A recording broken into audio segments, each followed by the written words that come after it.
Praise the lord. దేవునికి స్తోత్రం కలుగునుగాక. మరొకసారి దేవుని వాక్యమును మీతో పంచుకోవడానికి నేను ఎంతగానో సంతోషిస్తున్నాను. ఈ వీడియో చూస్తున్నటువంటి ప్రతి ఒక్కరికి మన ప్రభువును రక్షకుడైనటువంటి యేసుక్రీస్తుల వారి శ్రేష్టమైనటువంటి నామంలో వందనములు తెలియజేస్తున్నాను. ఈరోజు పరిశుద్ధ గ్రంథం నుంచి మత్తయి సువార్త 7వ అధ్యాయము 7వ వచనాన్ని జ్ఞాపకం చేసుకుందాం. ఈ యొక్క భాగంలో రాయబడినటువంటి విధముగా అక్కడ అడుగుడి మీకు ఇయ్యబడును అనే మాటను మనం చూస్తున్నాం.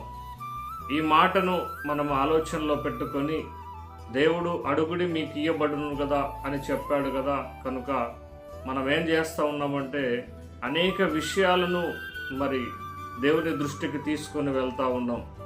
అయితే దేవుని దృష్టికి తీసుకొని వెళ్ళినటువంటి ప్రతి విషయానికి మనకు సమాధానం రాదు.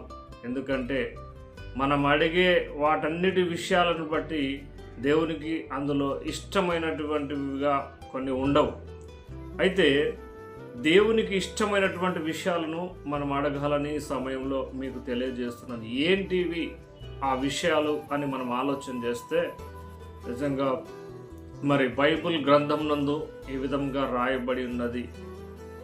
పరిశుద్ధ గ్రంథం నుంచి మరొక విషయాన్ని మనం జ్ఞాపకం చేసుకుందాం. లూకా సువార్త 17వ అధ్యాయము 5వ వచనంలో యేసుక్రీస్తు ప్రభుల వారిని అపోస్తులు అనగా 12 మంది అపోస్తులు యేసుక్రీస్తుతో చెప్పినటువంటి మాట.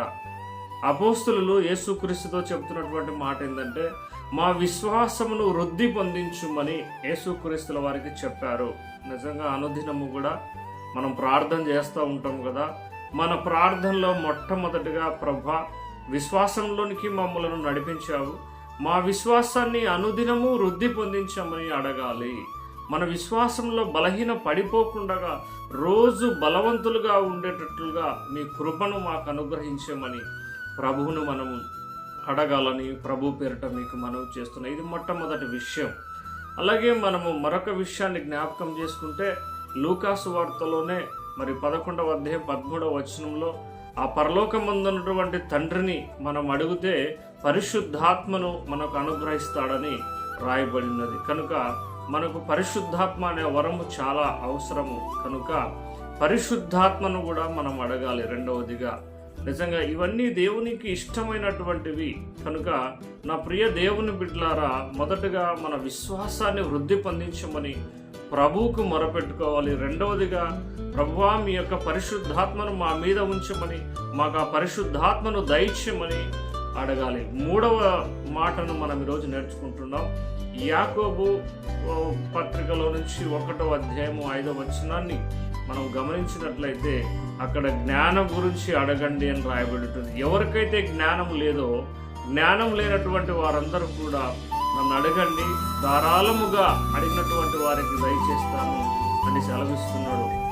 నిజంగా మనమైతే పెద్ద జ్ఞానవంతులమేమి కాదు కాబట్టి, జ్ఞానవంతుడు అనంత జ్ఞాని ఆయన ఉన్నాడు. కనుక ఆ జ్ఞాని అయినటువంటి యేసుక్రీస్తు ప్రభుల వారిని మనకు జ్ఞానము దయచేయమని అడగాలని ప్రభు పేరిట మనం చేస్తున్నాం. కనుక మా ప్రియ దేవుని బిడ్డలారా, మొట్టమొదటగా మన ప్రభు అయినటువంటి యేసుక్రీస్తుల వారిని మన యొక్క అనుదిన ప్రార్థనలో ఉదయ సాయంకాల వేళలో ప్రభా మమ్మల్ని విశ్వాస జీవితంలో వృద్ధి పొందించమని అడగాలి. అలాగే మీ పరిశుద్ధాత్మ అభిషేకము మా మీద ఉంచమని అడగాలి.